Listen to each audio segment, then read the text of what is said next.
Now, they did back off to a monitoring situation to allow him to calm down a little bit, and maybe potentially pull over and stop. We've seen suspects be able to just, at one point, give up, stop, pull over, and get out of the vehicle, where then police are able to catch up to them. He's now turning.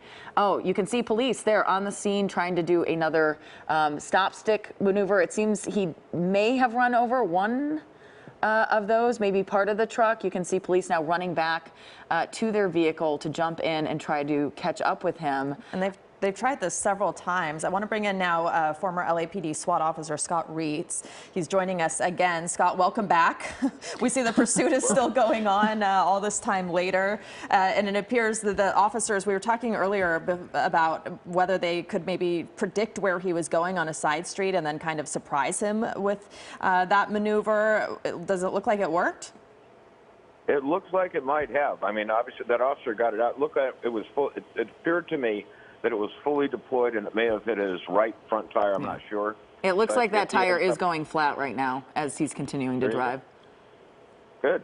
Outstanding. Then he did a great job. Yeah, it was hard to predict when where he's going to be. As we were on this for like 45 minutes together, and he's just all over the map. Yeah, and we saw so many people in the path of this, including this driver right now. And, when he cuts people off or when he does things like this, you just hope they don't stop and yell at him or get aggressive with him like we saw earlier, because he's so unpredictable. We don't know what he's doing. He's, again, making a U-turn. We've seen this several times. We also saw him pulling into parking lots at times. It looked like he might stop and then didn't. He pulled back out onto the streets.